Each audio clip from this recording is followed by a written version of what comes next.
श्री श्री ठाकुर श्री चरण प्रणाम। परमाराध्या जगत जननी श्री श्री बड़मा श्री चरण प्रणाम। परम पूज्यपाद श्री श्री बड़दा श्री चरण प्रणाम। परम पूज्यपाद श्री श्री आचार्य देव श्री चरण प्रणाम।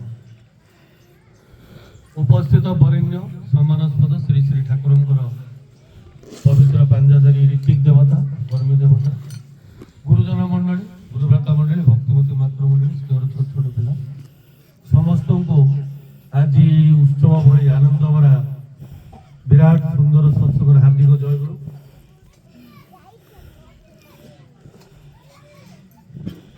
तो सुंदर वन उत्सव भली यही सत्संग रूप धारण कर अनेक जगार श्रीकांत भाई सहित परिवार सहित परिचित एवं टिटलागढ़ तथा आखपाख अनेक अंचल अनेक गुरु भाई माँ अनेक साधु सज्जन ईश्वर प्रेमी अनेक लोक संपर्कित खूब आनंद सुंदर वातावरण सृष्टि पाग खूब भल। तो सर्वप्रथमे स्वर्गत पिता आत्मार सद्गति प्रार्थना सर माँ सी परिवार आम समस्त इष्टमय आनंदमय को यही ठाकुर श्री चरण प्रार्थना निवेदन करे। ये प्रार्थना उपरे ठाकुर सुंदर आलोचना पढ़ुली। ठाकुर कहले प्रार्थना माने आगे आ गए बढ़िया कथा कह प्रणाम जे आम करूँ भगवान ईश्वर महापुरुष कहले प्रणाम करवा माने से प्रकार चलवा जो प्रकार से चाहते प्रणाम का सार्थक। आम अनेक जिनस केवल प्रतीक स्वरूप निजक रखी धर्म बा ईश्वर जगत में वास्तव जगत में तार प्रतिफलन न हवा जो ठाकुर गोटे जगह कहते धर्म प्रचारक मान जो धर्मर अप्रतिष्ठा जी आउ क्या जो से लोक न जानिले जानवर सुजोग संभावना अच्छी किंतु जदि थे भूल भाल जानी जाए भारी गोल मारे मु प्राय समय गत थर भी कहती गपटा बढ़िया लगे अल्प कह जड़े बापा तीन टा झील को लेकर हारमोनियम शिखा कहले ये किसी जानी 300 टंका ये अधिक जानी 600 टंका ये सबुठ अधिक जानी 900 टंका ना उल्टा कथा कहते से कहले मोर फीस 300 टंका ये बिल्कुल जानी आपको जहाँ कहले आ गाई मत सुविधा ये जो अधा भूल शिखी गई आपको काढ़िया 300 खर्च 600 ये जो बेसी भूल शिखी गई ये आ धरब ही ना मूल ये गाइब आर काढ़िया 600 से आम ईश्वर ना धर्म ना गुड़ाए आबुल ताबुल निजर खियाल अहंकार माफी जो विकृति चलन एकाठी कर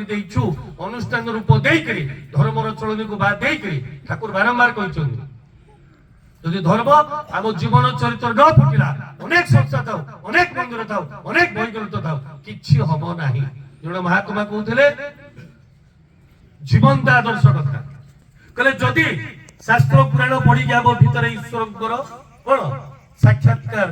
प्रेम अनुभव हो जाता ताले बारंबार अवतार पुरुष महापुरुष को आसबार प्रयोजन नथिला किंतु आम अहंकार आमको किसी जगह बांधिकी रखे। हाँ अंतर्निहित अहंकार जा ईश्वर दया करुणा को ग्रहण करने को दिए नहीं। परम पूज्यपाद श्री श्री आचार्य देव तांकर सान भाई पूजनीय सिपाहीदा किछि दिन तले श्रीमंदिर भुवनेश्वर कहते कहले आमे कोनोसी भावधारार अनुसरणकारी नुह ध्यान दे शुणिबे आमे कोनोसी भावधारा अनुसरणकारी नुह आमे आदर्श अनुसरणकारी आदर्श सदा जीवंत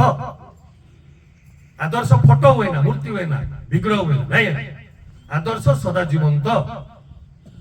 एवं से आउ गोटे बढ़िया कथा कहले कहले ठाकुर एमती किसी कही ना जहाँ से करी आमे करिपारिबु नाही। आमे अनेक समय बाहाना देखिए निजर दुर्भोग को डाकी आड़ू यही कारण से ठाकुर कहले ठाकुर एमती किसी कही ना जहाँ से करी ना जोटा आमे करिपारिबु नाही। ठाकुर अनेक कथा कहला पर ठाकुर को पचरा जे आमे कोन गोटा बुझी पारू पाली पारू करि पारू आपण एते कथा कहतो ठाकुर कहले तुमर जेतिके प्रयोजन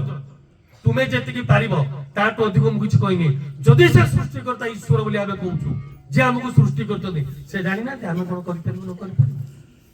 हमर दुर्भाग्य अहंकार प्रवृत्ति कामना वासना जोथि पाई कष्ट जला जंत्रणा रे पीड़ित होइकि सारा जगतर हाहाकार जोगु दया रूपक दयालु लेइचंती प्रेम नेइकि तथापि हमर अहंकार विकृति आमे छाड़ीबा को राजी नो एति ठाकुर कहले अनेक किछि थिबा सत्वे यदि जीवन रे चरित्र रे आचरण रे धर्म न आसे तने सब किछि नै जा हेइ कि अछि ठाकुर कहले तुमे माने ता करिया को जाओ ना तुमे माने ता करे मजा कथा कुछि जले कहले ठाकुर को आसे कहले ठाकुर आपण रे आडु छोड कथा कहू ठाकुर कहले मते चिरिछि नै मो सहित किछि नै मो सहित किछि तारा दबा दबा आळा पाउछ ना नै मते जाडी रे चिरिछि देखिन मो नारे आडु छोड कहू ताके ताले आपण नारे सत्संग रे आडु छोड कहूतला ना तो चरित्र रे एतिकी डिफेक्ट तू मो कथा जोरे कहउथुलु तोते सोदिबा को जाय मते सोदिला मु पूजने बिकिदा किछि वर्ष होला पचारथिलि एई संग्रामे आज जेमति आनंदर सहित मु कृतज्ञ सो भजन कीर्तन जो माने परिवेषण करथन खूब आनंद हमको देइछन मु कृतज्ञ परिवार प्रति एते सुंदर पाळी आज एते सुंदर परिवेश हमको देइ परथन जे सिए मु सेमति भारी गरम थे ताके दिखा न भारी आग्रह भारी जुक्ति करे पूजने बिकिदा सीधा जाई पचले बोले अरे ठाकुर मते कहू लोक सुनु ना दिखे से हसिगिरी कहले लोक आपण को मते सुनु ना दि ठाकुर कोन सुनिबे ठाकुर तो सृष्टि करता ताको भितर हम सब भारी के मुने मते सुनु ना दि माने ना आपण को जीवन चरित्र जेतिकी ठाकुर देखछोनी सेतिकी आपण को सुनुछो आज्ञा हनुमान जदि राम को कथा कहबे ताले जणे जेमति सुनिबो आमे कने कोन सुनिबो आमे किंतु अहंकार बस तो कहू ये राम को सुनुनी ना मते सुनुनी राम ता भीतर अछती मो हृदय रु राम बाहरिले ता हृदय रो राम को छुइबे मो पाटी रु बाहरले कानो देखि पळेबो आज्ञा मु बाहरुची कोठू सेटा होची कथा प्रेम थिले भगवान तळ बोलुचोदी ठाकुर कहले राधार द्वंद्व होइतला श्यामर बिना कुल रे भी तमर जेमति द्वंद्व न हो ठाकुर कहले प्रार्थना माने जेपरि तुमे खुशी रहो तुमे भलो रे रहो तुमे सुस्थ रहो एटा कहबा मु जेतले एडा को पढे बोली पूरा उल्टा रहनो छु मते चाकरी दियो मते ऊपर दियो मो बागर हो मो घर हो आज्ञा प्रार्थना माने कोन प्रकृष्ट रूपे होबा आमे जे गाउछु ताको आकृति कहंती ये जो प्रार्थना गाइलु एटा आकृति माने गान करबे कि प्रार्थना सरी गले एटा को बुझिबा को हबो जानिबा को हबो पाळिबा को हबो अनुभव करिके सेही प्रकार हे उठिबा को हबो ताले डेभलपिंग डेभलप विकस विकसित सर्व विकसित माने मु जहा कहूची मते ताहा करिके सेही अवस्था को गले से प्रार्थना सार्थक हबो ताले मु जहा कहूची सेटा मो भीतर अमल हेबो आम भीतर आमे केते जण प्रार्थना को जे पढिछु बुझिछु आगे आमे जहा भी प्रार्थना करूछु होय तो समस्त ठाकुर दीक्षा न नैथे कुछ कथा भी कहू आज जाई मु मां को पचार मो मां ना गीता 12 वर्ष रो गीता पढे मो मां को पचार मुले मां एजा लेखा आइछि बापा मां समस्त को पचार मोर छोट बळू कोन एटा खोलिया प्रकृति अछि मु आको बहुत मुंड खाए पचार मु जानि ना मूर्ख पडा आगा सब जाइला बेले ह कहि मार दे हमर प्राय लोक किछि बुझन नै जानले जा पचार ह मारिबे तापर खोली खोली पचार किछि जानि नथि ता पचारलोनी अहंकार काले छोट होई जिवि काले धरि पकेबो क्षति हो असुविधा हो किंतु पचारुगा अंतर्निहित अहंकार आगा आपण रीतिकाचार्य केष्टता श्री श्री बरदान कले जो तथाकथित ज्ञान द्वारा हमर केते क्षति हमें करूछु देखंतु केवल अहंकार बोलु पचारिले पढिबा कथा श्री श्री बरदा कले नवम कला पढंतुनी ना कहि डॉक्टर सीबी रमन को सत रिसर्च करथले केष्ट परसेंट पटा जातो ठाकुर कोंदी चलंता लाइब्रेरी ठाकुर जाकू कहती से कहले आमे बेसी पढि दिछु मुंडारे बहुत ताबुल जिंस पसी जाईछि जोटा पसीबा कथा पसी पारुनी आपण बेसी पढिबेनी से पढिबा छाड़ देले ठाकुर कहले बोली मैट्रिक पास कले से हेले जुगर आचार्य ईश्वरकर जीवंत प्रतिबिंब सारा जगत जोठू पोषण पाउथला कबीर ठाकुर दान महापुरुष कहले ताकर बडे दोहार से कहजोनी मु जीवन रे खाता पेन बही केबे धरि नाही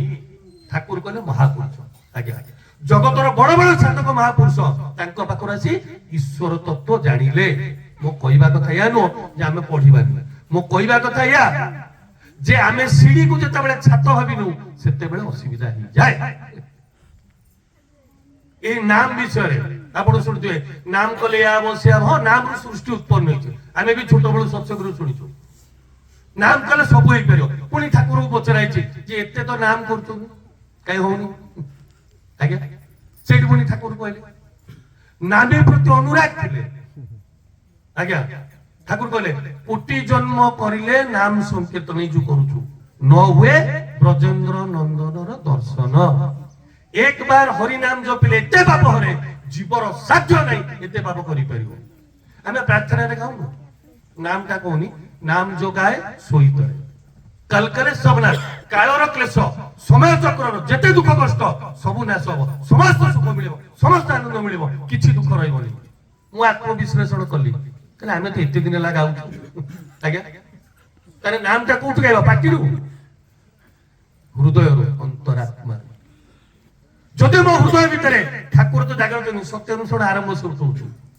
सब फाकी फंपा किछि नहीं हजार अनुष्ठान करे हजार कार्यक्रम करे हजार गाय हजार कहे जदि मो जीवन रे मो हृदय रे मो आत्मा रे से दया करुणा प्रेम न आसे सब बरम किछि न करिबाटा भलो गोटे लोक नास्तिक होई था नास्तिक तो केही ना आमे जो भाषा रे को किछि न जानु किंतु जो दिन भी जानु ठीक जगह रो जानु हां कहीं ना मु अनुभव करछि आत्म विश्लेषण करी हमर अनेक भूल मु जेते बेले भी आगु पचारछि ठाकुर बई पड़छि मते जा आत्म विश्लेषण अनुभव है मु ताहा कहछि जे मु बारंबार अनुभव करे मोरी भूल जोगु मोरी अहंकार जोगु मोर प्रवृत्ति जोगु मु अनेक लोक मु ठाकुर गुरु दूरे देबारे साहाय्य करछि जाजन कोन करी मु निजे ही जाजन को आज्ञा मोर आचरण कर्म चरित्र सब जाजन श्री श्री आचार्य देव कहते मु 24 घंटा ठाकुर को सागर देकी चले आज्ञा सिपाही कथा अधा छाड़ते कहले ठाकुर एमती किसी कही ना जहाँ से करी ना जहाँ आम कर श्री श्री बरदासिया परम पूज्यपा श्री श्री दादा पिता आचार्य देव थे से आचार्य देव भी एवं से कहले से आमठू यह ही आशा करती आमे भी से हो परम पूज्यपा दादा कहले रीति कॉन्फ्रेंस बारंबार कहले जदि आपण मैंने नाम ध्यान करती नहीं आउ कहा कहते एटा कपटता गो बिटुइन आमे आम चरित्र जोगु आम आचरण जोगु आम चारिपटे भल स्वर्ग खराब नरक तैयारी करछु कहा जोगुटी कहार किछु होनी हमको दया करी सुजोग दिया होछि पूजिले बिगिरा किछि दिन तळे आस्ते अनेक संगठन व्यापार सेटा कहूनी गोटे बढ़िया कथा कहले विभिन्न कथा जातला मंदिर ये से उत्सव दुनिया कथा जीवंत आदर्श कथा जेटा कहूछि को कहले जानि जने पचारले कहला के जो डीपी वर्क को आइछ प्रति घरे घर जाई ठाकुर को प्रतिष्ठा प्रार्थना नाम ध्यान कराइबा आगे ए विषय कहले सेटा तो मूल कहले ये छाड़ी दियो एटा किछि न कर चलिबो कहले जहा आचार्य देव कहछंती जदि आम कराटा से करा अनुसार न हुए आमे जदि ताको प्राधान्यता न दो आपण से एते जाई कहि देले आपण ई जो तथाकथित आमे करछु छाडंतु आपण जेते साधन भजन भी करछंती सब जीरो आचार्य देव कहले तांको जन्म तिथि बड़ बड़ विशिष्ट लोक बसथिले कहले आपण साधन आईजी से इंजीनियर से डॉक्टर से पूरे जा भी हो कहले किछि नाही जदि मो भीतर ठाकुर तो जागर होनी मु ठाकुर को नेम देखले कहले सब जीरो सब माया हां कहले तांको पुओ पूज्यपाद अविंदा कहले ताऊ पचारले कहले बापा आपण चालंती पछरे एते लोक चालंती किछि होय ना सेड़ा आम पे पचार तो आमर हुए ना के गाई देले कहि देला गोड़ तळे लागुची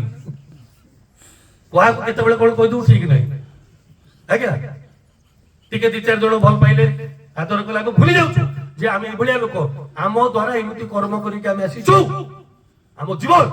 आम परिवार आम केते दुख कष्ट भीतर रखु आमरी कर्म रख काज को कार किछु नै आमे जेमिति हेछु प्रकृति आम सेमिति आमे कृतज्ञता स्वरूप धन्यवाद अर्पण करिया था जे आम भलिया एक लोक को मु इते वर्ष मो जीवन रे जो घरे बितेइली से शरीर रही पालिनी सुस्थ रही पालिनी से परिवार रही पालिनी से पिला छुआ बापा मां रही पालिनी एही भलिया लोक को भी ठाकुरन को दयारु प्रेमरु करुणारु आज एते लोक भल पछुने आदर करथुते कृतज्ञ हेबे धन्यवाद अर्पण करबे आज्ञा आचार्य देव कहले पूज्यनीय पूज्यपाद अविंदा को कहले सुन ए सब देखिबुनी रे मु केवल देखे मु केते दूर ठाकुरन गरेली केते दूर ठाकुरंगर निजर करि पाइली केते दूर मु ठाकुर हेली केते दूर मु ठाकुर को निजर करि पाइली आ सब जीरो किछि ना सब भाई मते किछि देखा जाय ना रे मो पछरे केते लोक आसिले केते लोक न आसिले कोन अछि सृष्टि ताकर से चलेबे बारंबार से बंदिना कोन ऊपर जो ठाकुर विशिष्ट करी माने बसने पचारि पार मु तो बाया टाइम दे बुला बुली करे खुशी लागे बाड़िया को चेष्टा करे मते एते किछि भला लागे मजा लागे से दया करी सुजन देइछोनी कोन आज्ञा से बारंबार कहिछोनी जे आमको ठाकुर दया करी सुजोग दउछ आज्ञा बड़ बड़ उत्सव रे कहले कर्मी समिति कहले हाथ जोड़ी के आचार्य देव कहउछोनी जे मोर भाग्य समस्त कहले आगे आपण जो एई किछि दिन तळे 100तम जो उत्सव होइथला निबंधन से कहले एटा मो प्रति ठाकुर को अशेष दया जो मो भाग्य रे आनंद देखिबार था चिंता कले आज्ञा आचार्य देव कहले सबुठ खतरनाक जिनिस होची अहंकार जोटा भगवान को ग्रहण करि दिए नाही ताले सबुठ अहंकार जो ताले कोन करबा ठाकुर हमको दया करि गले ईगो को पासिव करियो आदर्श करते ठाकुर कहले जीवंत आदर्श जदि नाही आ समर्पण जदि नाही अहंग्र चौहदे हमें पार करि परिबा नाही आनंद मंगलर प्रश्न उठुनी हमें स्किल क्वालिटी नहीं करी पैसा भेजा बुद्धि नहीं करी अनेक किछि करि पारू आनंद मिल ठाकुर कहले ई जो डीपीआर काबले जाजन करबो काबले उपगुप्त बोली बुद्धदेव को जने सन्यासी थिले फकीर कहले तांको गीतर गोटे लहरी चंडासुर को धर्मशकर रूपांतरित कर देला এই ভাব এই প্রেম এই দয়া করুণা নেকি ईश्वरଙ୍କର ଗୋଟେ ସୁନ୍ଦର ମାଧ୍ୟମকে ଆମକୁ ପରିବେଶିତ ହବାର ଅଛି ତାହେଲେ ଆମ ଚାରିପଟେ ସଦା ସର୍ବଦା ईश्वर को ଆମେ ଆନନ୍ଦମୟ କରିବୁ ଆଚାର୍ଯ୍ୟ ଦେବ ଭୁବନେଶ୍ୱର ଆସିଥିଲେ କହୁଥିଲେ ହୁଏ ତ ଶୁଣିଥିବେ ଭଲ ଲାଗୁଛି ବୋଲି କହୁଛି এই যে ঘর ঘর যাই করিবার আছে আগে শুনতু আমার অনেক অহংকার আছে অলস্বামী আছে দুর্বলতা আছে বিকৃতি আছে পরিবেশর বি আছে আগে কি ভাবরে যাবা কো ঠাকুরଙ୍କୁ নেইকি যাবা বলে প্রেমময় না আমি ঘরে ঘরে যাই কম বুঝু আচার্য দেব পঠাইছন্তি আপন মানকৰ খবর বুঝু এতিকি মনে রাখিবা মতে কিছু সময় তলে জনে সে কହୁଥିଲେ कहले आपण एते सिंसियरली परफेक्टली देखिया दो चेष्टा करते मुनि मो मूर्ख बुद्धि भीतर एतिके जानि छी म आउरी जानिनी मते तथापि डर लागे मु प्रत्येक दिन ठाकुर प्रणाम निवेदन करे करबा करो ठाकुर दया करिबो जेंति मो द्वारा किछि भूल न मोर जाउ जाउ मो जो आपण घर कर्म भूल न काई जे दीक्षा न आसु मु गोटे कथा तुम कहली बहुत जगह टा कहली जे दीक्षा न आसु का दीक्षा न आसु आचार्य देव भी दीक्षा देला बेले कहउछथि ठाकुर दउछन्ती मते अनेबनी ठाकुर अनेब जदि मु भी किछि एमिति करे जोटा ठाकुर अनुसार न मते आडी कि ठाकुर आडे जीवो आचार्य देव कहउछथि आमे को गछर फळ कहले कोन जणा अछि हम मु तो जेतिकी ठाकुर मिसर किछि किछि ना जानुछि किछि ना बुझुछि मु मुक्त करतर कहउछि ठाकुर मो श्री चरण तळे मते सत्संग रे जन्म नवा पई आ केते थोर जन्म नवा पड़ी आज्ञा दया करुणा जो मागेणा खाइबो जे मर्जी एई भलिया मु पाइछे आपण साधना करि पाइछो जानि मु साधना करि पाइ मु दया रु आउ श्री श्री दादा कहले जदि दया रु पाइछो दया भलिया चलिबो आज्ञा गुरुगिरी नहीं गुरुमुखी मावतकारी नहीं प्रेम दया करुणा मोर हजार भूल सत्य मते एते लोक ग्रहण करछोनी ना भलो पाउछोनी ना मु मो घरे एतिके गृहीत होउछि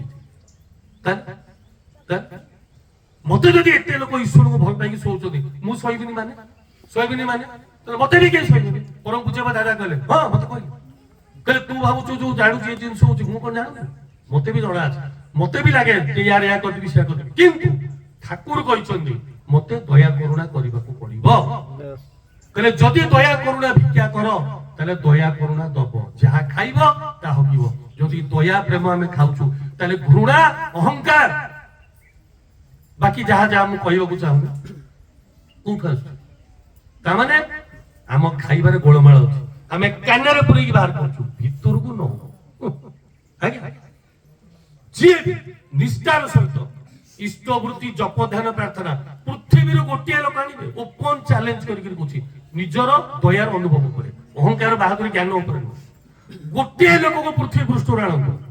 जे कहबे निष्ठार सह जेतिके बुझिछन्ती दीक्षार नियम को किछि पालिछन्ती आ से लोक जीवन रे परिवर्तन नै तार मंगल नै तार आनंद पाइनी मते गोटे लोक पृथ्वी आनंद आपण जदि आत्मविश्लेषण करे हम कहबे जदि हम सामने ठाकुर आचार्य को थोइबे आमे आपण एकर सेना फुटाणी मारछु बांती हबो सबुतक हमर कोन अहंकार विकृति ସେଇଥିପାଇଁ କହିଲି ଠାକୁର କହିଲେ ପ୍ରାର୍ଥନା ମାନେ କଣ? ସତ୍ୟାନୁସାରେ ଲେଖିନାହାନ୍ତି ତୁମ ଇଚ୍ଛା ହିଁ ମଙ୍ଗଳ। ମୁଁ ଜାଣେ ନା କେଉଁ ଥର ମଙ୍ଗଳ, ଆଉ ଜାଣିନାହାନ୍ତି ପୁଣି ଜଣେଇବେ କାହିଁ? ଏ କଥା ଜାଣିନୁ ବୋଲି ଏଇ ଅବସ୍ଥା, ପୁଣି ଏହା ଦିଅ ଆଉ ବଢିବ, ନିଆଁରେ ଘିଅ ପଡିବ, ପଡୁଥା। ସିଏ ଭାବ ଅନୁସାରେ ଅନୁସରଣ କରିବେ। ଆଚାର୍ଯ୍ୟ ଦେବଶ୍ରୀ ଭୁବନେଶ୍ୱରରେ କହିଲେ ମାଲିକ କିଏ, ସେବକ କିଏ? ନା ଆଜ୍ଞା ଠାକୁର ମାଲିକ, ଆମେ ସେବକ। ତାହେଲେ କିଏ କହିବ କଣ କରିବା କଥା? ନା ଠାକୁର କହିବେ ସୁଯୋଗ କାହିଁ? ତମେ ତ ସିଆଡୁ ବାନ୍ଧିକି ନେଇକି ଆଉଛ, ମତେ ଏଇଟା ଦେଇଦିଅ, ସେଟା ଦେଇଦିଅ, ଏଇଟା ଦେଇଦିଅ। କାରଣ ସିଏ କହିବାକୁ ସୁଯୋଗ ପାଇଲେ କୋଉଠୁ? ଠାକୁର କହିଲେ ଯଦି ଗାଇଡ କରିବାକୁ ଚାଣକ୍ୟ ଭଳି, ଅନୁସରଣ କରିବାକୁ ତ ଶିବାଜୀ ଭଳି। ଠାକୁର କହିଛନ୍ତି ଜ୍ଞାନ ଯୋଗ ଯୋଉ ଗୀତାରେ ଲେଖା ହେଇଛି, ଭକ୍ତି ଯୋଗ, କର୍ମ ଯୋଗ, ତିନିଟା ଯଦି ସମନ୍ୱୟ ହେଇଛି ଜଣଙ୍କ ଜୀବନରେ ଶିବାଜୀ। ଠାକୁର ଜଣେ ଅଭିଯୋଗ କରୁଛନ୍ତି ଜଣଙ୍କ ବିଷୟରେ, ଗୁରୁଜନ ବିଷୟରେ। ଠାକୁର କହିଲେ କାହା ଅଧୀନରେ ରହିବାକୁ ହୁଏ, ଗାଳି ଖାଇବାକୁ ହୁଏ, ମାଡ଼ ଖାଇବାକୁ ହୁଏ, ଶାସିତ ହବାକୁ ହୁଏ, ନହେଲେ କଣ ଅହଙ୍କାର ତରଳିବ? ନହେଲେ କଣ ପ୍ରବୃତ୍ତି ଗୁଡାକ ଇଷ୍ଟମୁଖୀ ହବ? କେବେ ନୁହଁ। ଆମେ ଗୁରୁ କରିଛୁ କଣ ପାଇଁ? କିଏ କାହାକୁ ଶାସନ କରିବେ, କିଏ କାହାକୁ ତିଆରି କରିବେ, କିଏ କାହାକୁ ଆଦେଶ ଦେବେ? ସେ ସୁଯୋଗ ଆମଠୁ ଠାକୁର ପାଇଲେ କେତେ?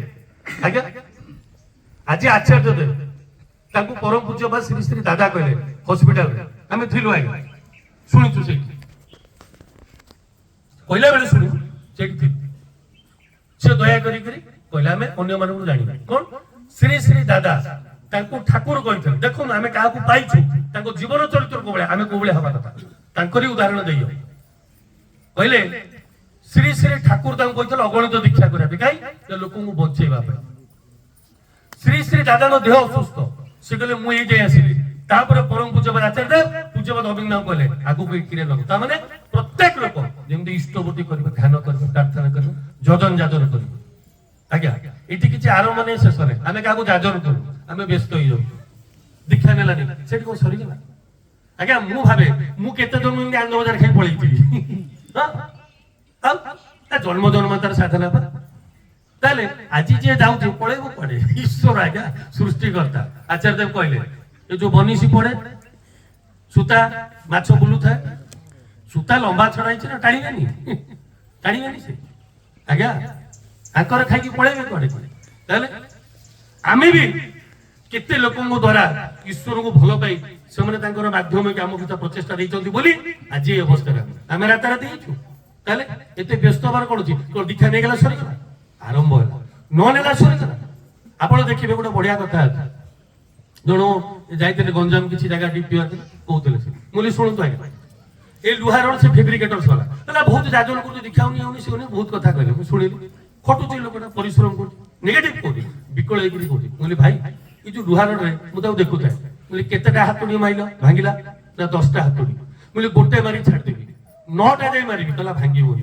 ମୁଁ କହିଲି ତମେ ଯାହାକୁ ଆଜି କହିଲ ଦୀକ୍ଷା ନେଲା, 10ମ ମାଡ଼ ତମେ ମାଇଲ, 9 ମାଡ଼ ଆଗରୁ 9 ଜଣ ବଜେଇଛନ୍ତି, ତମଠୁ ଆରମ୍ଭ ହେଇବ। ବୁଝିପାରିଲେ କଥାଟା? ଯୋଉ ମୁଁ କହିଲି ବୋଲି ଜଣେ ଦୀକ୍ଷା ନେଲେ, ମୋଠୁ ଆରମ୍ଭ ହେଇନି ଆଜ୍ଞା। ଆଜି ମୋ ମାଧ୍ୟମରେ କିଛି ଭାଇ ମା ମାନେ ଦୀକ୍ଷା ନେଲେ, ମୁଁ ତାଙ୍କୁ ଯାଜନ କରି ଆଣିନି, ମୁଁ ତାଙ୍କୁ ଚିହ୍ନିବି ନାହିଁ, ଠିକ ସେ ଜାଣିନି, ଏଠୁ ପରିଚିତ। ମାନେ କେତେ ଗୁରୁ ଭାଇ ମା ମାନଙ୍କର କବି ମାନଙ୍କ ପ୍ରଚେଷ୍ଟାରେ ଏଇ ପରିସ୍ଥିତି ସୃଷ୍ଟି ହେଇଛି। ସେଥିପାଇଁ ମୁଁ ଯାହାକୁ ଯାଜନ କଲି ସେ ଶୁଣିଲା, ଏଉଠୁ ଆରମ୍ଭ ହେଇକି ସରିନି। ଇଏ 10ମ ମାଡ଼, ଆଉ 9 ଜଣ ମାର୍ତୁରୁ ବାଡେଇଛନ୍ତି, ଇଏ 10ରେ କାମ ହେବ। ସେଇଥିପାଇଁ ମୁଁ ବି କୋଉଠି 9, 8, 7 ହେବି ନା, ଆଉ ସବୁ ମୁଁ ପାଇଯିବି। ମୋ କହିବାର ଉଦ୍ଦେଶ୍ୟ ହଉଛି ଈଶ୍ୱରଙ୍କ ଜଗତରେ କିଛି ବେକାର ଯାଉନି, କୌଣସି ଜିନିଷ ବେକାର ଯାଉନି। ଆମେ ବି କେତେ ଜଣ ଏମିତି କରି କରି ଆସୁ, ଏଇ ଈଶ୍ୱରଙ୍କ ପ୍ରକୃତି ଆମକୁ ପୋଷଣ ଦେଇଛି। ଆଜ୍ଞା ଆମର ଅସୁବିଧା କଣ କଲେ, ଆମେ ଛୋଟ ପିଲାକୁ ଅଳ୍ପ ସମୟ ଦେଖୁ, ଯେ ଯୋଉଟା କରୁନି ଦାୟିତ୍ୱ ନେଇକରି, ତାର ଅସୁବିଧାଟା କଣ? ଛୋଟ ପିଲାକୁ ଅଳ୍ପ ସମୟ ମାଠୁ ନେଇ ଆସେ, ଖେଳୁଛି, ମଜା ଲାଗୁଛି, ଡ୍ରେସ ଫ୍ରେସ୍ ପିନ୍ଧୁଛି, ମା କ୍ଷୀର କହିକି ତାକୁ ଡ୍ରେସ ପିନ୍ଧିକି ପରିଷ୍କାର କରି ଛାଡୁଛି। ସେ ମା ଯେତେବେଳେ ତାକୁ ଟିକେ ଶାସନ କରୁଛି, ବିଗୁଡୁଛି, ବଢିଆ ପିଲାଟା କଣ ବିଗୁଡୁଛ, ଗୋଟେ କାମ କରୁନ 24 ଘଣ୍ଟା ରଖୁନ। ସେତେବେଳେ 6 ଥର ଝାଡା, 8 ଥର ପରିସ୍ରା ଯିବ, 20 ଥର କାନ୍ଦିବ, ସେତେବେଳେ ଦେଖିବା ତମର କେତେ ଧୈର୍ଯ୍ୟ ରହୁଛି। ଆଜ୍ଞା ଆମର ଅସୁବିଧା ହଉଛି ସେ, ଆମେ ଶୂନ୍ୟ ଶୂନ୍ୟ ବହୁତ ଜିନିଷ ପାଇଯାଇଛୁ ତ। ପରମ ପୂଜ୍ୟ ଶ୍ରୀ ଦାଦା କହିଲେ ଆମ ଥରୁ, ମୋ ମା ଯଦି ଏତିକି ଗର୍ଭ ଯନ୍ତ୍ରଣା ନ ସହିଥାନ୍ତା, ମୁଁ ଏଇ ଜଗତକୁ ଆସିପାରିନଥାନ୍ତି, ନା ମୁଁ ଜାଗତକୁ ଆସିଥାନ୍ତି, ନା ଆପଣ ମତେ ପାଇଥାନ୍ତେ। ଏଇଟା ହଉଛି କୃତଜ୍ଞତା। ଆଜ୍ଞା ଠାକୁର କହିଲେ ଜୀବନ ଯାକ ଚେଷ୍ଟା କଲେ ତାଙ୍କ ମାଆକୁ ଖୁସି କରିବା ପାଇଁ। ଏଇଟା ଆମକୁ ଶିଖିବାର ଅଛି, ଏଇଟା ଆମ ଘରେ ମତେ କରିବାର ଅଛି, ଏଇଟା ମୋ ଘରେ ମତେ କରିବାର ଅଛି। ଏଠି କିଛି କାମ ନାହିଁ ଆଜ୍ଞା, ଏଠି କାମ ଅଛି। ଗୋଟେ ବଢିଆ କଥା କହୁଛି, ଆପଣ ପୂଜ୍ୟବାଦ ସିପାହୀଦା କଥା କହୁଥିଲେ ହାଉଜର ମାନଙ୍କର କଥା ୟୁଜେନିକ୍ ଏକ୍ସମାନଙ୍କ କଥା ସୁନ୍ଦର କଥା ସେ କହୁଥିଲେ ବୋଲି କହୁଛି ବହିରତ ଆମେ ପଢିଛୁ ଅନେକ ଥର ସେ କହୁଥିଲେ କହିଲେ ହାଉଜର ମ୍ୟାନ ଜଣେ ବହୁତ ବିଶିଷ୍ଟ ଲୋକ ଆମେରିକାର ଖ୍ରୀଷ୍ଟିଆନ ଲୋକ ଯାହା ଠାକୁର ଦୀକ୍ଷା ଦେଲେ ଠାକୁରଙ୍କ ସହ ପ୍ରତିନିଧି ହେଇଥିଲେ ସେ ଯେତେବେଳେ ଆମେରିକା ୟୁଜେନିକ୍ ଏକ୍ସମ୍ୟାନ କେ ଆମେରିକାର ଆଙ୍ଗୁଳି ଗଣତି କେତେଟା ଭିତରୁ ସେ ଥିଲେ ସମ୍ପତ୍ତି ପ୍ରତିଷ୍ଠା ଜ୍ଞାନ ସବୁ ଭିତରେ ଦେଇଥିଲେ ସେ ତାଙ୍କୁ କହିଲେ ଗୋଟେ ବହି ଲେଖିଥିଲେ ଏ ଓସେନ ଇନେ ଟି କପ୍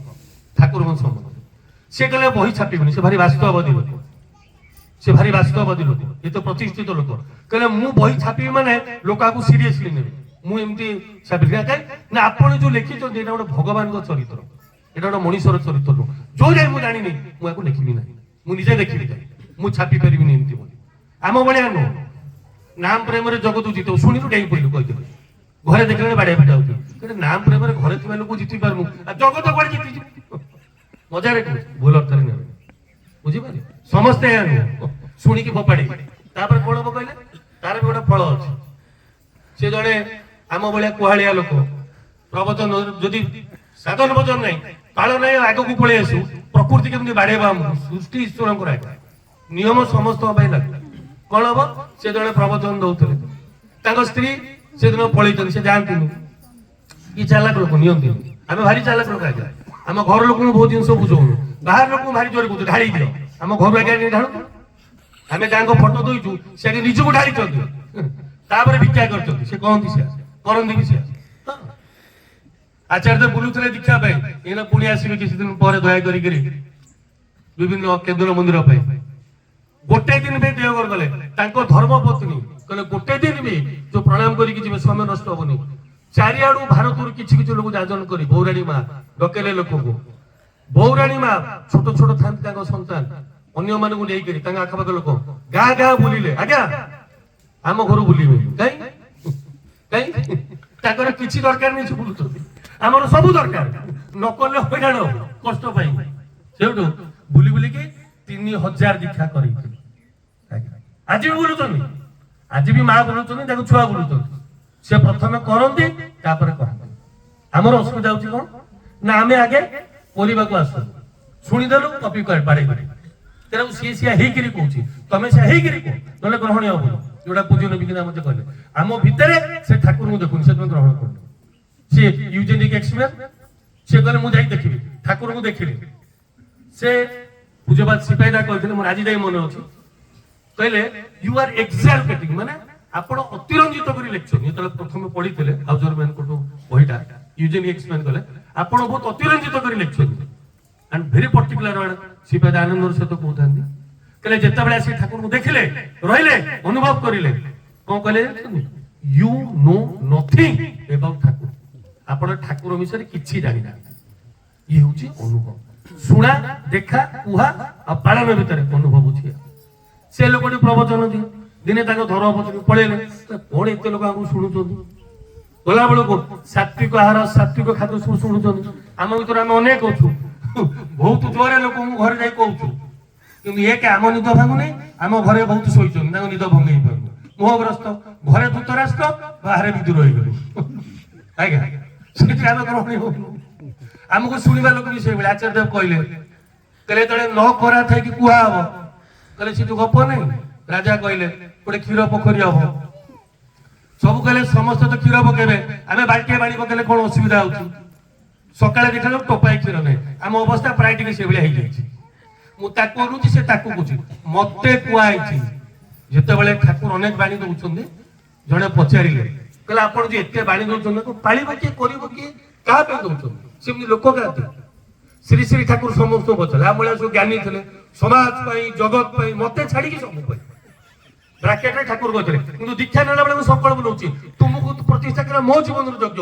ମୋ ଜୀବନ ଜ୍ୟୋତି ତୁମକୁ ପ୍ରତିଷ୍ଠା କରିବ ମୁଁ ଗୁରୁ ହେଇକି ବିପଦ ଆପଦରେ ସାହାଯ୍ୟ କରିବି ମତେ କିଏ ସାହାଯ୍ୟ କରିବ ଲେଖା ସବୁ ଆରମ୍ଭ ମୁଁ ଶେଷ ମୁଁ ବ୍ରାକେଟରେ କାହା ନାଁ ଲେଖା ହେଇନି କିନ୍ତୁ ଯେତେବେଳେ ଆମେ କହୁଛୁ ଭେଜାରୁ କହୁଛୁ ନା ଠାକୁର ତ ଜାଗ୍ରତ କରୁନୁ ପାଳନ କରୁନୁ ଆନନ୍ଦ ପାଇଲୁ ଆତ୍ମା ହୃଦୟରୁ କରୁନୁ ଯେତେବେଳେ ସେଇଟା ସମସ୍ତେ ଆଣୁ ମୋ କଥା କହୁଛି ମୋ ଭଳିଆ କହିବା ଲୋକ ସେତେବେଳେ କଣ ହୁଏ ନା ସିଏ ମା ଶୁଣି ଗାଇଲେ ସାତ୍ବିକ ଖାଦ୍ୟ ସାତ୍ବିକ ଭୋଜନ ଆସିକିରି ମୁଁ ଚଣ୍ଡାଳୁନି ତାଙ୍କୁ ଆଇଁଷ ଫାଇଁଷ ବୁଝି ସଫାସୁଫି କରି ନୂଆ ଲୁଗା ପିନ୍ଧି ବୁଝିପାରିଲେ କି ମାର୍ଗଶିର ଗୁରୁବାର ଭଳିଆ ସଫା ସୁତୁରା ହେଇକି ତାଙ୍କୁ ସୁନ୍ଦର ଖାଦ୍ୟଟି ଦେଲେ ଫଳ ମୂଳ। ସିଏ ଆଇଲେ ସେ ଯୋଉ ଶୁଖୁଆ ପଠେଇଥିଲି ଚିଙ୍ଗୁଡି ପଠେଇଥିଲି କାଇଁ ନାଇଁ ନାଇଁ ନାଇଁ ମୁଁ ଚଣ୍ଡାଳୁନି ଜାଣିନି। ବେଳେ ବେଳେ ଆମ ଘର ଲୋକ ବି ଦୀକ୍ଷା ନେଇକିରି ସିଏ ହଉଛନ୍ତି ନାଇଁ ନାଇଁ ଏତେ ଭଲ ଲୋକ। ଘରେ ଦେଖିଲା ବେଳେ ଯେତେବେଳେ ଆମର ଶୋଇବା ଉଠିବା ଚଳିବା ଠିକ ନାହିଁ ତାପରେ ଫଳ କଣ ହଉଛି ସେଟା କହିଦଉଛି। ସିଏ ଯେତେବେଳେ କହିଲେ ତୁ କାହିଁ ସେଠି ଶୁଣିବା ଦଉଥିଲୁ ସେଟା ମୋ ବେପାର କାହିଁକି ସେ ଚିଙ୍ଗୁଡି ଆଣି ଶୁଖୁଆ ଆଣି ସେଇ ଯୋଉ ମା ଥରେ ଶୁଣି ଗାଧେଇ ପାଧେଇ ମାର୍ଗଶିର ଗୁରୁବାର ଭଳିଆ ମୁଣ୍ଡିଆ ମାରିକିରି ଭକ୍ତିରେ ଖାଇବା ଦଉଥିଲେ ସେଇ ମା ବାସନ ଫୋପାଡ଼ିଲେ କହିଲେ ଭଣ୍ଡ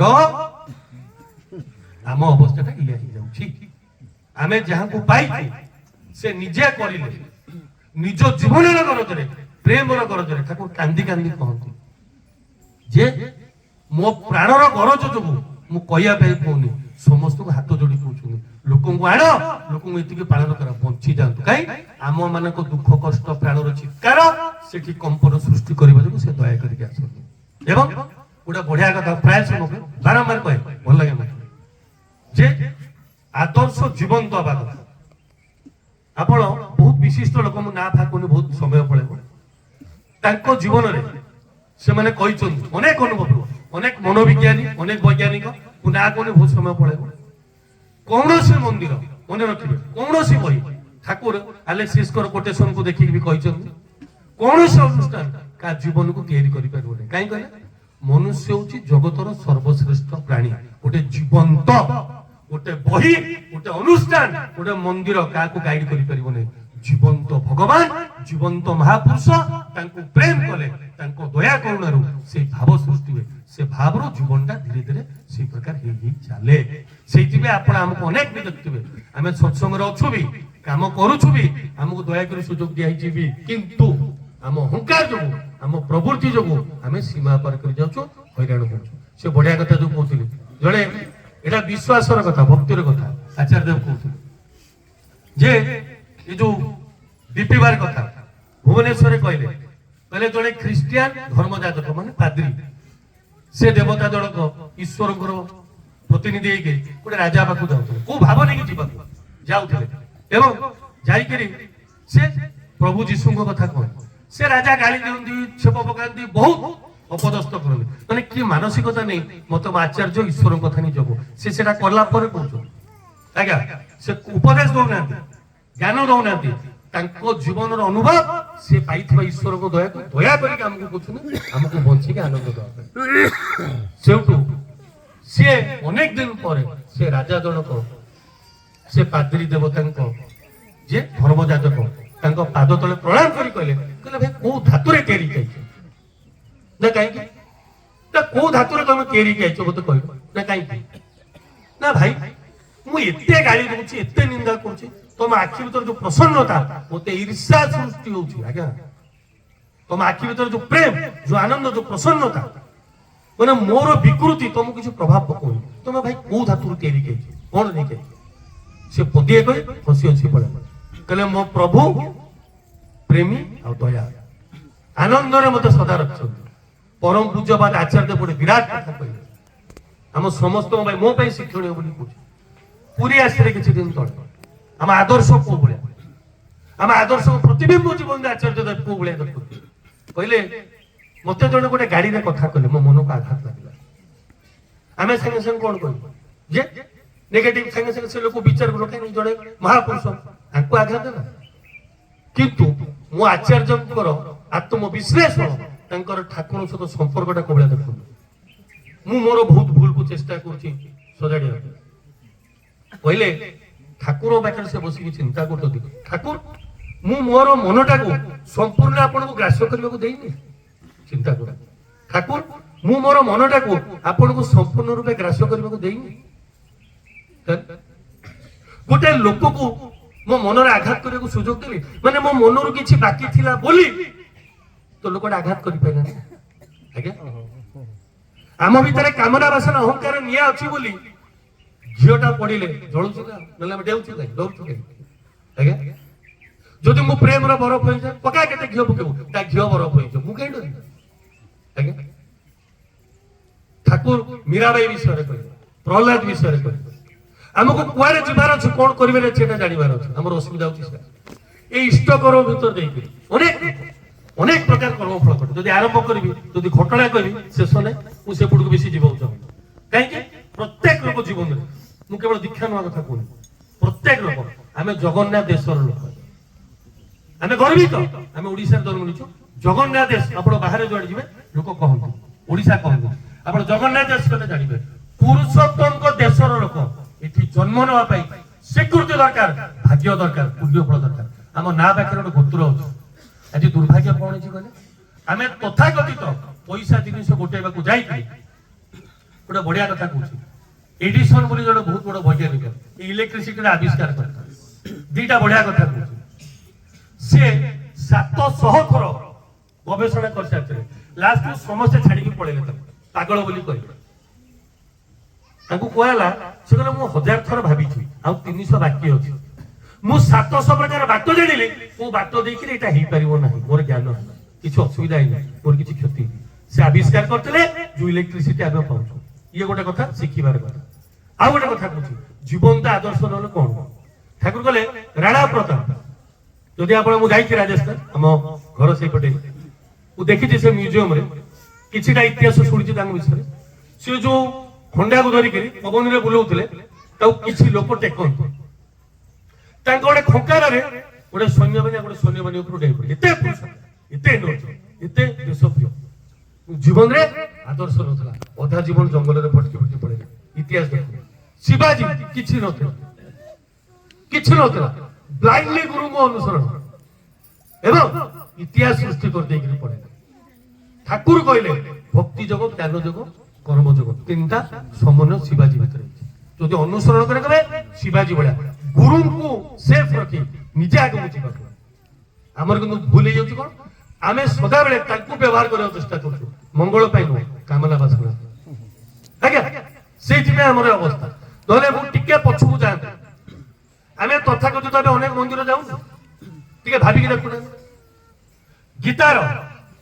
ରାମାୟଣ ଆମେ ଯେତିକି କଥା କହୁଛୁ, ତାର କୋଉ କୋଉ ଗୁଣ ଆମ ଭିତରେ ଯଦି ଗୋଟେ ଠିଆ କରି କହିବାକୁ କହିବ, ତାହେଲେ ଆଉ ଯଦି ପୁଣି ଆମେ ସେଇ ଜିନିଷ ସତ୍ସଙ୍ଗରେ ଆସିକି କରୁ, ଦୀକ୍ଷା ନଉ, ଯଦି ନାମ ଧ୍ୟାନ ପ୍ରାର୍ଥନା ସ୍ତୁତି ନ କରୁ, ଯୋଉଟା କହିଲି ନାମର ସବୁ ହୁଏ। ଠାକୁର ଜଣେ କହିଲେ, କହିଲେ ବିପଦ ପଡିଲେ ନାମ କଲେ ଜଣେ ରକ୍ଷା ପାଇଯିବ। ଠାକୁର କହିଲେ ଯଦି ନାମ କରିବାର ଅଭ୍ୟାସ ଥିବ, କହିଲେ ବିପଦ ଘାରି ବସିବ, ନା ମନେ ପଡିବ। ହଁ, ରାତାରାତି କାହାର କିଛି ହବାର ବି ନାହିଁ, ଆଉ ଏଠି କିଛି ସରିବାର ନାହିଁ, ସୃଷ୍ଟି ଈଶ୍ୱରଙ୍କର। ଆଜ୍ଞା, ସିଏ ଆସିବେ, ଲୀଳା କରିବେ। ସିଏ ମତେ ମନା କରିଥିଲେ ଯେ ଏଇ ଅବତାର ନଉଛି, ଆଉ ଗୋଟେ ଅବତାର ନେଇନି କହିଥିଲେ। ତାହେଲେ ସବୁଠୁ ଦୁର୍ଭାଗ୍ୟ କଣ ଜାଣିଛନ୍ତି, ଆଜି ଯେତେବେଳେ ଆମେ ଜୀବନ୍ତ ଆଦର୍ଶ ଆଚାର୍ଯ୍ୟକୁ ପାଇକରି ବି ଆମର ଅଳସୁଆମୀ, ଅହଙ୍କାର, ଯୋଉଥିପାଇଁ ବାରମ୍ବାର ଏଇ ଜିନିଷଟା କହୁଛି, ମୁଁ ମୋ ଯୋଗୁଁ କହୁଛି, ଆମ ହଜାର ହଜାର ଲୋକଙ୍କ ଘରକୁ ଯାଇଥିବେ କହୁଛି, ପୁଣି କଣ ଅସୁବିଧା ହେଉଛି। ହାତ ଯୋଡି ଅନୁରୋଧ କରୁଛି ଯେ, ମୁଁ ନିଜକୁ ବି କହୁଛି, ସମସ୍ତଙ୍କୁ କହୁଛି, ଯାହା କରିଲେ ହବ ଇଷ୍ଟବୃତ୍ତି ନିୟମିତ କରିବାକୁ ହବ। ଶ୍ରୀ ଶ୍ରୀ ବରଦା କଲେ ସୂର୍ଯ୍ୟ ଉଦୟ ଆଗରୁ ପ୍ରାର୍ଥନା କରିବାକୁ ହବ, ଖାଲି କରିବା ନୁହଁ, ବୁଝି ଜାଣି ଅମଳ କରିବାକୁ ହବ। ମତେ ବି ଆପଣ ମାନେ ଯଦି କରିପାରନ୍ତି ଏବଂ ନାମ ଧ୍ୟାନ କରିବାକୁ ହବ, ନିୟମିତ ନିଷ୍ଠାର ସହିତ ଠାକୁରଙ୍କୁ ଭଲ ପାଇ ଏବଂ ଆଚାର୍ଯ୍ୟଙ୍କର ଆଦେଶ ବହନ କରି, ତାହେଲେ ପ୍ରତି ଘର ସ୍ୱର୍ଗ ହବ। ଯୋଉଟା ଶ୍ରୀ ଶ୍ରୀ ବରଦାଙ୍କର ଆଶୀର୍ବାଦ ସବୁ ସତ୍ସଙ୍ଗରେ ମୁଁ କୁହେ, ଆମ ପ୍ରତି, ଓଡିଶା ପ୍ରତି, ସାରା ଜଗତ ପ୍ରତି। ସମାଧି ନେଲେ ପୁରୀରେ, ତାଙ୍କରି ଦୟା ଶକ୍ତି, ଠାକୁରଙ୍କର ଦୟା କ୍ରିୟା କରୁଛି। ଓଡିଶାର ପ୍ରତ୍ୟେକ ଘର ମନ୍ଦିର, ପ୍ରତ୍ୟେକ ପୁରୁଷ ଦେବ ପୁରୁଷ, ପ୍ରତ୍ୟେକ ନାରୀ ଲକ୍ଷ୍ମୀ ସ୍ୱରୂପିଣୀ ହଉ, ପ୍ରତ୍ୟେକ ସନ୍ତାନ ଦେବ ସନ୍ତାନ, এইটা ତାଙ୍କର ଦୟା। ମହାପୁରୁଷ ଯାହା କହନ୍ତି ବାୟୁମଣ୍ଡଳରେ ଖେଳିଯାଏ, ହେଇକି ଅଛି। ଯିଏ କରେ ସିଏ ଜାଣେ, ଯିଏ ମାନେ ସିଏ ଜାଣେ, ସିଏ ପାଏ। ମତେ ନିଷ୍ଠାର ସହିତ ଅନୁସରଣ କରିବାର ଅଛି ଏବଂ ଠାକୁରଙ୍କ ଦୟାରୁ ଯଦି ମତେ ଏତେ ଲୋକ କ୍ଷମା କରି ଚାଲିଛନ୍ତି, ମତେ ବି ସେଇ ଭାବରେ ତାଙ୍କ ଦୟା ନେଇକରି, ଯୋଉଟା କହୁଥିଲି ପରମ ପୂଜ୍ୟଦାତା କଲେ ଆଚାର୍ଯ୍ୟ ପୂଜ୍ୟ ଦମିନ୍ଦା, ସେଇ ଦିନରୁ ଅହର ଯଦି ଆମେ କୋଉ ଭୁଲ ହବନି, ଖାଇବା ପିଇବା ଶୋଇବା ଛାଡି ଦୟାର ପ୍ରେମର ପାଗଳ ହେଇକିରି ବୁଲୁଛନ୍ତି, ସେଦିନେ ମତେ କହିନାହାନ୍ତି ରାଜେଶ ତୁ କାହିଁ ଠିକ ସେ ଦୀକ୍ଷା ଦେଇ କଳିଲୁନି, କେରେ ସଂଗ୍ରାମ ତୁ କାହିଁ ଏଟା କଲୁନି। ସେ ନିଜକୁ ଦାୟୀ କରେ, ପ୍ରେମୀ ଯେ ନିଜକୁ ଦାୟୀ କରେ, ନିଜକୁ ଦାୟୀ କରେ, ନିଜେ କରିଲେ ସମସ୍ତଙ୍କୁ ଦୟା ପ୍ରେମରେ ବାନ୍ଧି ଦେଇକି କରିଥାନ୍ତି। ମୋର ହାତ ଯୋଡି ଅନୁରୋଧ, ଆଜି ଶୁଭ ଦିନରେ କିଛି ଭୁଲ ଭାଲ କରିଥିଲେ କ୍ଷମା କରିବେ। ପ୍ରତ୍ୟେକ ଭିତରୁ ସଂକଳ୍ପବଦ୍ଧ ହବା ଯେ ଏଇ ଆନନ୍ଦଟା ଏତିକି ସମୟ ପାଇଁ ନ ରହୁ, 24 ଘଣ୍ଟା ଜୀବନ ଯାକ জন্ম জন্মান্তর আমি তাଙ୍କୁ নেই আনন্দ পাও সে দয়া রহবা সে অনন্ত অসীম আমি বি যা তাଙ୍କୁ লীলাକୁ ভোগ করিয়া পুଣି যা পুଣି আসিয়া পুଣି চালিত এই আনন্দর থরে করিবা সমস্ত শ্রীকান্ত ভাই তাଙ୍କ পরিবার ସମସ୍ତଙ୍କର ସମ୍ପୂର୍ଣ୍ଣ ଇଷ୍ଟ ମୋ ଜୀବନ ଠାକୁର ଚରଣ ପ୍ରାର୍ଥନା କରେ ଜୟ ଗୁରୁ।